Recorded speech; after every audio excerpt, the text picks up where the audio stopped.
بسم اللہ الرحمن الرحیم اللہم صلی علی محمد وعلی آل محمد کما صلیت علی ابراہیم وعلی آل ابراہیم انک حمید مجید اللہم بارک علی محمد وعلی آل محمد کما بارکت علی ابراہیم وعلی آل ابراہیم انک حمید مجید۔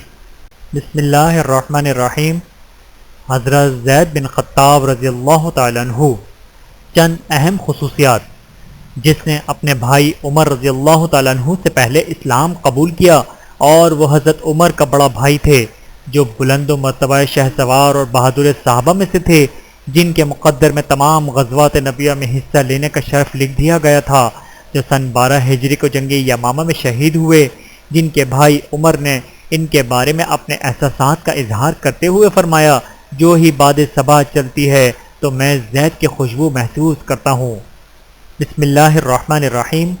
حضرت زید بن خطاب رضی اللہ تعالیٰ عنہ سردار مجاہد اور متقی۔ ہمارے شہسوار نے اس وقت اسلام قبول کیا جبکہ اسلام میں ابھی ابتدائی مراحل میں تھا، ابھی اس کی خوشبو دنیا میں عام طور پر پھیلی نہ تھی۔ اسے اپنے بھائی امیر المؤمنین حضرت عمر بن خطاب رضی اللہ تعالیٰ عنہ سے پہلے اسلام قبول کرنے کی سعادت نصیب ہوئی۔ یہ حضرت عمر سے بڑے تھے، اسلام قبول کرنے کے اعتبار سے انہیں اولین سابقین میں شامل ہونے کا شرف حاصل ہوا۔ آپ کو بھلا کیا معلوم کہ اولین سابقین میں شامل ہونے کا شرف مقام کیا مرتبہ ہے؟ یہ متقی شہسوار کو اللہ تعالیٰ نے جسمانی طاقت فرمانی عطا فرمائی تھی۔ یہ دراز قد، گندمی رنگ، بڑے بارعب اور جاہ و جلال والے تھے۔ ان کے گندمی چہرے پر اخلاص اور احتیاط کی علامتیں نمایاں دکھائی دیتی تھیں اور دل میں صدق و وفا کی علامتیں جاگزیر تھیں۔ میرا خیال ہے کہ آپ خاندانی بنو عدی کے اس شہسوار اور مجاہدین کے شیر کو پہچان چکے ہوں گے۔ یہ واقعی شہسواروں کا سرخیل تھا۔ شہسواری کی دنیا میں اس کی بڑی شہرت تھی۔ میدان ہائے شہسواری نے اس کی جوان مردی کے کئی رنگ دیکھے، جس نے اسے جرأت و شجاعت اور بہادری کی دنیا میں بام و عروج تک پہنچا دیا۔ ہمارا یہ بہادر جوان مسلمہ کذاب کی قیادت میں پھیلنے والے فتنہ ارتداد کے جراثیم کو ختم کرنے کے لیے میدان میں اترا اور اس دن شہادت کے زیور سے آراستگی کے اس کی نصیب میں آئی۔ اس روز شہادت کو مدرسہ محمدیہ کے ان تربیت یافتہ شہسواروں سے مل کر اپنے گلے لگایا، جنہوں نے اللہ تعالیٰ کے ساتھ کیے گئے وعدے کو سچ کر دکھلایا۔ اب ہم عبد الرحمن زید بن خطاب بن نفیل القرشی عدوی رضی اللہ تعالیٰ عنہ سے ملاقات کی سعادت حاصل کرتے ہیں، جو ایک سردار، شہید، مجاہد اور متقی انسان تھے۔ ہجرت کے سفر میں حضرت زید بن خطاب اہل ایمان کی اس جماعت کے ساتھ تھے، جس میں ان کا بھائی عمر بن خطاب بھی تھا، جن سے اپنی ہجرت کا قریش کے سرداروں میں باقاعدہ اعلان کیا۔ وہ اس طرح کے بیت اللہ کے ساتھ چکر لگائے، پھر مقام ابراہیم پر 2 رکعت نماز ادا کی، پھر قریش کے ایک حلقے کے پاس کھڑے ہو کر بآواز بلند کہا، تمہارے چہرے جھلس جائیں، تمہاری ناک خاک آلود ہو۔ جو یہ چاہتا ہے کہ اس کی ماں اس سے محروم ہو جائے، اس کی اولاد یتیم ہو جائے یا اس کی بیوی بیوہ ہو جائے، تو وہ مجھے وادی مکہ کے باہر آ کر مل لے۔ سن لو، میں ہجرت کر کے جا رہا ہوں، جس پہ جرت ہو مجھے روک کر دکھائے۔ چند کمزور لوگوں کے علاوہ اس کے پیچھے کوئی نہ آیا، انہیں سمجھایا بجھایا اور آپ ہجرت کے سفر پر روانہ ہو گئے۔ آپ کے ہمراہ اہل خانہ اور قوم کے چند افراد تھے اور بعض کمزور مسلمان بھی آپ کے ساتھ کو غنیمت جانتے ہوئے ساتھ ہو لیے۔ حضرت عمر رضی اللہ تعالیٰ عنہ کے قافلے میں تقریباً 20 سوار تھے۔ ان میں ان کے بھائی کی زید کے علاوہ عیاش بن ابی ربیعہ، حذافہ سہمی، یہ حضرت عمر رضی اللہ تعالیٰ عنہ کے داماد تھے۔ آپ کی بیٹی حضرت حفصہ ان کی منکوحہ تھیں اور حضرت سعید بن زید بن عمرو یہ حضرت عمر کے بہنوئی تھے۔ آپ کی ہمشیرہ فاطمہ بن خطاب اس کی بیوی تھی۔ ان کے علاوہ بنو بکیر کے 4 افراد ایاس، عاقل، عامر اور خالد بھی تھے۔ یہ سب اللہ تعالیٰ کی مہربانی اور عنایت سے مدینہ منورہ کی طرف چل پڑے۔ جب مہاجرین مدینہ پہنچے تو سبھی وادی قبا میں رفاقہ بن عبد المنظر کے ہاں ٹھہرے۔ رسول اللہ صلی اللہ علیہ وآلہ وسلم نے زید بن خطاب اور معن بن عدی انصاری کی اجلانی کے درمیان مواخات کا رشتہ قائم کیا۔ یہ دونوں جنگ یمامہ میں شہید ہو گئے۔ میں بھی شہادت چاہتا ہوں جس طرح تم چاہتے ہو۔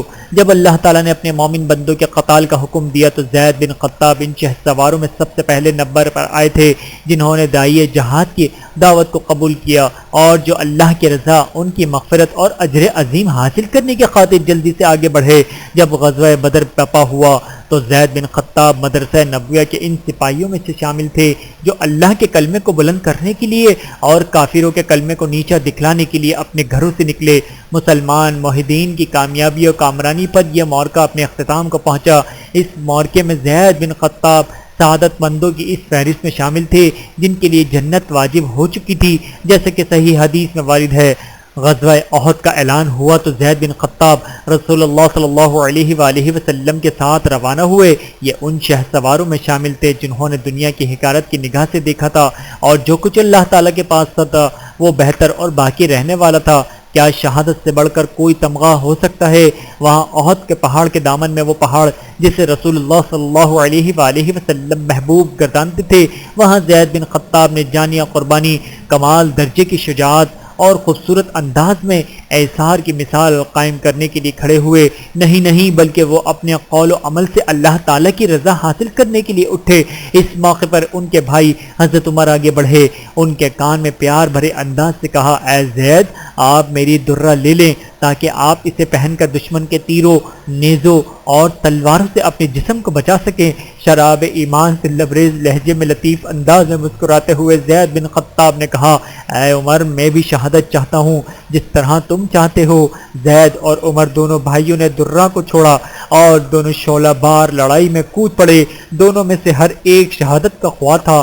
زید رضی اللہ تعالیٰ عنہ مسلسل جنگوں میں شریک ہوتے رہے۔ غزوہ خندق میں شریک ہوئے، حدیبیہ مقام پر بیعت رضوان میں شریک ہوئے۔ اس روز رسول اللہ صلی اللہ علیہ وآلہ وسلم کے ہاتھ پر موت پر بیعت کی۔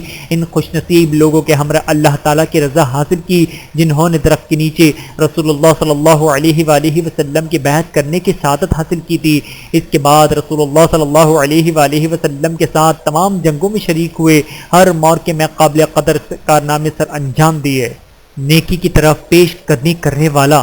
جب حضرت ابوبکر صدیق کے ہاتھ پر خلافت کی بیعت کی گئی تو کمینے لوگوں کی گردنیں تن گئیں۔ انہوں نے بڑی ہی مذموم کردار کو اپنانے کا ارادہ کر لیا۔ وہ مدنی سلطنت کا پٹا اپنی گردنوں سے اتارتے اور رسول اللہ صلی اللہ علیہ وآلہ وسلم کی بعثت سے پہلے جس گمراہی اور حماقت میں زندگی بسر کر رہے تھے اسی ماحول میں پھر سے لوٹ جائیں۔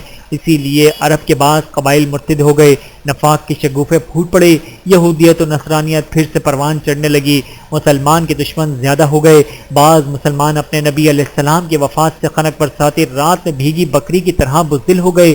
مختلف مقامات پر نبوت کا دعویٰ کرنے والے ظاہر ہوئے۔ انہوں نے خیال کیا کہ ان کی طرف بھی اسی طرح وہی نازل ہوتی ہے جس طرح حضرت محمد مصطفیٰ صلی اللہ علیہ وآلہ وسلم کی طرف وہی نازل ہوتی ہے۔ ان میں سے اسود آسمی، مسلمہ بن حبیب کذاب وغیرہ منظر عام پر آئے۔ مسلمہ کا معاملہ قدر سنگین تھا، اس نے بڑی سرکشی اور انار کی پھیلا رکھی تھی۔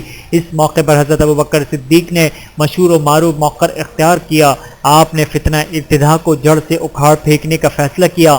مسلمہ کذاب نے یمامہ اتنی جڑیں مضبوط کر لی تھیں کہ ان جڑوں کو اکھاڑنے کے لیے بڑی قربانی کی ضرورت تھی۔ حضرت خالد بن ولید کی قیادت میں لشکر اسلامیہ یمامیہ کی طرف روانہ ہوا۔ اس لشکر میں ہمارے شہ سوار بہادر حضرت زید بن خطاب بھی موجود تھے۔ اس لشکر میں مہاجرین کے سپہ سالار ہونے کی حیثیت سے جھنڈا اسی کے ہاتھ میں تھا۔ یمامہ جنگ کا شعلہ بھڑکا، لڑائی شدت اختیار کر گئی، زور کا رن پڑا ہوا بہت سے شہ سوار آنے اسلام داد شجاعت دیتے ہوئے جام شہادت نوش کر گئے۔ ان میں انصار کے خطیب ثابت بن قیس بھی تھے، جس نے مسلمانوں کو مخاطب ہوتے ہوئے فرمایا، مسلمانوں، تم نے بڑی ہی ناگوار عادت کو اپنا رکھا ہے۔ پھر اہل یمامہ کی طرف اشارہ کرتے ہوئے یہ کہا، الہی جس کی یہ لوگ پوجا کرتے ہیں میں اس سے برات کا اعلان کرتا ہوں۔ اور مسلمانوں کی طرف اشارہ کرتے ہوئے کہا، یہ جو کچھ کر رہے ہیں میں اس سے بھی برات کا اعلان کرتا ہوں۔ پھر اس نے لڑتے ہوئے والہانہ انداز میں جہاد کرتے ہوئے اپنے آپ کو لڑائی میں پھینک دیا۔ زخموں سے چھلنی ہوئے جسم کے ہر حصے پر زخم لگے، یہاں تک کہ جام شہادت نوش کر لیا۔ شہادت پا کر اپنے رب کے ہاتھ زندہ جاوید ہو گئے۔ اس زور کی مار کا آرائی اور شعلہ بار لڑائی میں زید بن خطاب نے ایک ایسی بڑی مہم سر کی جس کا مرتدین کی حرکات کو ختم کرنے میں بڑا ہی مؤثر کردار ثابت ہوا یہ کہ حضرت زید بن خطاب نے اس خائن اور دھوکے کے باز کے قتل کر دیا جو نہار الرجال کے نام سے مشہور و معروف تھا اور بنو حنیفہ کے قائد بن کر لڑائی کے لیے روانہ ہوا تھا۔ زید بن خطاب کا اس سے آمنا سامنا ہوا اور اسے موت کے گھاٹ اتار دیا اور اسم بن اسام رس و فجور سے ملوث روح والے جسم کو نیست و نابود کر دیا۔ ان کٹھن گھڑیوں میں قوم، جوان مرد، جرت مند شہسوار زید بن خطاب سے باتیں کرنے لگے اور آپ سے دریافت کرنے لگے اب کیا کریں؟ تو اس متقی پرہیزگار صاف دل شہسوار نے دو ٹوک انداز میں کہا، اور یہ تو ان لوگوں میں سے تھا جو اللہ کے راہ میں شہادت تو پسند کرتے ہیں۔ اس نے کہا اللہ کی قسم میں آج اس وقت کوئی بات نہیں کروں گا جب تک انہیں شکست نہ دے دوں یا میں اپنے اللہ سے نہ جا ملوں۔ میں تو یہی کہوں گا کہ لوگوں اپنی آنکھیں بند کر لو اور اپنی زبانیں دانتوں میں دبو لو، اپنے دشمن کو مارو اور آگے ہی بڑھتے جاؤ۔ زید بن خطاب کا کافر قوم کے مقابلے میں نبر آزما ہوئے اور انہیں تحت کرنے لگے۔ اس کا لشکر اس کے پیچھے تھا اور وہ مہاجرین کے جھنڈا تھامے ہوئے تھے اور وہ لڑتے لڑتے جام شہادت نوش کر کے اپنے اللہ تعالیٰ سے جا ملے۔ اس طرح ان کا نام ہمیشہ رہنے والے اور نیکیوں کو اپنے دامن میں سمیٹتے ہوئے جنت کی طرف سبقت لے جانے والوں کی فہرست میں شامل ہو کر لیا گیا، جنہیں اپنے رب کے ہاں رزق دیا جاتا ہے، اور اللہ تعالیٰ نے جو اپنا فضل و کرم انہیں عطا کیا ہے اس پر وہ خوش ہیں۔ حضرت زید بن خطاب ماہ ربیع الاول سن 12 ہجری کو شہید ہوئے۔ امام ذہبی رحمۃ اللہ کے مطابق جنگی یمامہ میں تقریباً 600 صحابہ کرام رضی اللہ تعالیٰ عنہم شہید ہوئے۔ زید کی یادیں کتنی ہی رس بھری ہیں۔ زید بن خطاب کی یاد اپنے بھائی کے دل میں جڑ پکڑ لیتی ہے۔ حضرت عمر بن خطاب رضی اللہ تعالیٰ عنہ کی ممتنع بن نویرہ سے مشہور و معروف ملاقات سے ادب اور مریضی کے موضوع پر لکھی جانے والی کتابیں اٹھی پڑی ہیں کہ مالک بن نویرہ کو مرتدین کے خلاف لڑی جانے والی جنگوں میں قتل کر دیا گیا۔ ممتن بن نویرہ نے اپنے بھائی کے غم میں بڑے مرثیے کہے جو عربی اشعار کے سرچشمے شمار ہوتے ہیں۔ ادبی کتابوں میں حضرت عمر رضی اللہ تعالیٰ عنہ اور ممتن کی ملاقات اور جان پہچان کا ذکر کچھ یوں ملتا ہے کہ آپ ایک دن صبح کی نماز پڑھ رہے تھے۔ جب آپ نے سلام پھیرا تو ایک چھوٹے قد بھینگی آنکھوں والا کندھے پر کمان لٹکائے اور اپنے ہاتھ میں نیزہ پکڑے ہوئے کھڑا تھا۔ آپ نے پوچھا یہ کون ہے؟ پھر پہچان لیا کہ یہ وہ تو ممتن بن نویرہ ہے۔ آپ نے اس سے مطالبہ کیا کہ وہ شعر سنائے جو اس نے اپنے بھائی کے غم میں کہے ہیں، تو اس نے ایک قصیدہ سنایا یہاں تک کہ ان اشعار تک پہنچا: ہم دونوں ایک طویل زمانے سے جزیمہ کے دو شرابی دوستوں کی طرح رہتے تھے، یہاں تک کہ ہمارے بارے میں یہ کہا گیا کہ یہ دونوں کبھی جدا نہ ہوں گے، لیکن جب میں اور مالک دونوں جدا ہوئے تو ایسے لگا جیسے ہم نے ایک رات بھی اکٹھے نہیں گزاری۔ حضرت عمر رضی اللہ تعالیٰ عنہ نے یہ اشعار سن کر ارشاد فرمایا: اللہ کی قسم اصل مرثیہ تو یہ ہے، میری دلی خواہش ہے کہ اگر مجھے عمدہ انداز میں شعر گوئی کا ذوق ہوتا تو میں اپنے بھائی کے لیے ایسا ہی مرثیہ کہتا جو تو نے اپنے بھائی کے لیے کہا ہے۔ ممتن نے جواب میں کہا: اگر میرا بھائی اس طرح فوت ہوتا جس طرح تیرا بھائی فوت ہوا تو قطعاً مرثیہ نہ کہتا، کیونکہ شہادت تو سعادت کی موت ہوتی ہے۔ حضرت عمر رضی اللہ تعالیٰ عنہ نے جب ممتن کی بات سنی تو یہ ارشاد فرمایا: جس طرح ممتن بن نویرہ نے میرے ساتھ میرے بھائی کی تعزیت کی، اس طرح کسی اور نے تعزیت نہیں کی۔ ادیبانہ انداز میں کی گئی گفتگو عمدہ پیرانہ اختیار کر لیتی۔ ادب میں ایسے لمحات بھی آئے ہیں جو دونوں کو چمکانے، ہمتوں کو محیز کرنے اور طبیعتوں کو مہذب بنانے کا باعث بنتے ہیں۔ زید بن خطاب کا ادبی دنیا میں مقام و مرتبہ اور حضرت عمر کے دل میں اپنے بھائی کی محبت کی سرشاری ہماری گفتگو کا موضوع بنی ہوئی ہے۔ حضرت عمر رضی اللہ تعالیٰ عنہ نے ممتن بن نویرہ سے کہا: تجھے اپنے بھائی کی جدائی کا کتنا غم ہے؟ اس نے کہا: دیکھیے میری یہ آنکھ اپنے پہلے ہی ختم ہو چکی ہے، میں نے درست آنکھ سے آنسو بہائے اور میں اس کثرت سے رویا کہ میری اندھی آنکھ سے بھی آنسو ٹپکنے لگے۔ حضرت عمر رضی اللہ تعالیٰ عنہ نے فرمایا: واقعی یہ بڑا شدید غم ہے، کسی نے بھی اپنے پیارے سے پر اتنا غم نہیں کیا جتنا اس نے کیا۔ پھر حضرت عمر نے فرمایا: اللہ زید بن خطاب پر رحم کرے، اگر میں شعر کہنے پر قادر ہوتا تو اسی طرح آہو بکا کرتا جس طرح تو نے اپنے بھائی کے بارے میں کی ہے۔ میں بھی یہ بیان کیا جاتا ہوں کہ ممتن نے زید کے بارے میں بھی مرثیہ کہا، لیکن اس میں یہ زیادہ غم کا اظہار نہ تھا۔ حضرت عمر نے اس سے کہا: آپ نے زید رضی اللہ تعالیٰ عنہ کے حق میں ایسا مرثیہ نہیں کہا جیسے مالک بن نویرہ کے بارے میں کہا ہے۔ تو اس نے کہا: اللہ کی قسم مالک کے لیے جو تحریک میرے دل میں پیدا ہوئی وہ زید کے حق میں پیدا نہ ہو سکی۔ ادب کے جھونکے۔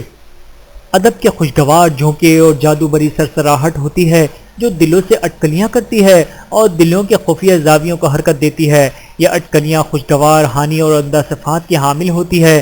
ہم زید بن خطاب کا تذکرہ کرتے ہوئے اب اس مقام پر آ کھڑے ہوئے ہیں کہ آپ کو یہ بات بتائیں کہ شعراء نے مالک بن نویریہ اور اس کے بھائی متمم بن نویریہ کی مثالیں اپنے اشعار میں بیان کی، جیسا کہ مشہور شاعر بن احوص کہتا ہے، مالک بن نویریہ شدید حادثے کا شکار ہوا تو میرے لیے بہت بری بات ہے کہ ممتن کا کردار ادا نہ کروں۔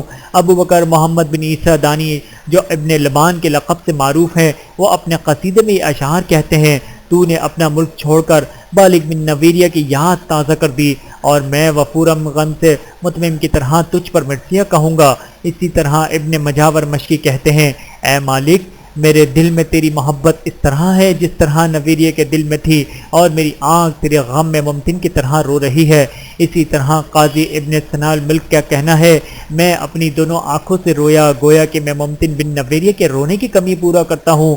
یہ ممتن بن نویریہ کا اپنے بھائی کے بارے میں مرثیہ ہے جسے حضرت عمر بھی عمدہ قرار دیتے ہیں۔ حضرت عمر جب بھی ممتن بن نویریہ سے ملتے تو اس سے اپنے بھائی کے بارے میں کہے گئے قصیدے کے اشعار سنتے تو ممتن آپ کو وہ قصیدہ سناتا۔ یہ قصیدہ عربی اشعار کا سرچشمہ تصور کیا جاتا ہے کیونکہ اس میں الفاظ کی ترتیب، معنی کی موافقت، خیالات کی باریکی اور کلمات کا چناؤ بہت ہی عمدہ انداز میں کیا گیا ہے۔ اس قصیدے کا پہلا شعر ملاحظہ فرمائیں، مجھے اپنی زندگی کی قسم میری عادت کسی کے مرنے یا ہلاک ہونے پر جزا فضا کرنے کی نہیں۔ اور اس قصیدے کے باقی مشہور و معروف اشعار یہ ہیں، ہم جزیمہ کے دو دوستوں کی طرح طویل عرصے تک ایک ساتھ رہے، یہاں تک کہ یہ کہا جانے لگا کہ یہ دونوں کبھی جدا نہیں ہوں گے۔ ہم نے اپنی زندگی خیر و عافیت سے بسر کی اور ہم سے پہلے موت کثرہ اور تباہ پرواہ ہوتی رہی۔ جب میں اور مالک بن نویریہ جدا ہوتے تو اتنی دیر اکٹھا رہنے کے باوجود یوں لگا جیسے ہم ایک رات بھی اکٹھے نہیں رہے۔ یہ قصیدہ بڑا طویل اور جو مفصلیات الاغلانی اور دیگر ادب کی کتابوں میں مذکور ہے۔ ہم نے تھوڑا سا وقت زید بن خطاب کی سیرت نگاری میں صرف کیا اور ان کی زندگی کے حیرت انگیز کارناموں سے لطف اندوز ہوئے اور ان کی سیرت مہمک سے شاد کام ہوئے۔ ہمارا یہ سفر ادب کی دنیا میں ایک انوکھا سفر تھا کہ ہم نے چند لمحات رسول اللہ صلی اللہ علیہ وآلہ وسلم کے شہسواروں کے محاسن بیان کرنے میں گزارے۔ زید بن خطاب کے محاسن میں سے ذرا یہ خوبی بھی ذہن نشین کر لیں کہ ان سے رسول اللہ صلی اللہ علیہ وآلہ وسلم سے حدیث بیان کرنے کی سعادت حاصل کی، اور ان سے ان کے بیٹے عبد الرحمن بن زید نے 2 حدیثیں بیان کی، اور ان سے ان کے بھائی کے بیٹے عبداللہ بن عمر رضی اللہ تعالیٰ عنہ نے مشہور و معروف یہ حدیث بیان کی جس میں گھروں میں پالتو جانوروں کو قتل کرنے سے منع کیا گیا ہے۔ یہ بخاری، مسلم، سنن ابی داؤد اور ترمذی میں مذکور ہے۔ اللہ تعالیٰ زید بن خطاب پر راضی ہوا، اسے جنت الفردوس میں اعلیٰ مقام عطا کرے اور ہمیں رسول اللہ صلی اللہ علیہ وآلہ وسلم کے شہسواروں کی سیرت سے نفع حاصل کرنے کی توفیق عطا کرے، آمین۔ ہم اپنے شہسوار زید بن خطاب کو الوداع کہتے ہوئے حضرت عمر رضی اللہ تعالیٰ عنہ کا زید کے بارے میں کئی باتوں کا تذکرہ کرنے میں خشوع محسوس کریں گے۔ وہ فرماتے ہیں، مجھے زید کی خوشبو آتی ہے، اللہ میرے بھائی زید پر رحم فرمائے، وہ مجھ سے 2 خوبیوں میں سبقت لی گیا، مجھ سے پہلے اس نے اسلام قبول کیا اور مجھ سے پہلے اس نے شہادت پائی۔ اللہ تعالیٰ کی ان پر کروڑوں رحمتیں نازل ہوں، آمین ثم آمین۔ ویڈیو دیکھنے کا بہت شکریہ۔ مزید ویڈیوز دیکھنے کے لیے ہمارے چینل کو سبسکرائب کریں۔ اگر ویڈیو پسند آئے تو لائک کریں۔ اچھی بات کو دوسروں تک پہنچانا صدقہ جاریہ ہے۔ جزاکم اللہ خیرا کثیرا۔ اپنا اور اپنے پیاروں کا بہت زیادہ خیال رکھیے گا اور مجھے دعاؤں میں یاد رکھیے گا۔ Take care. اللہ حافظ۔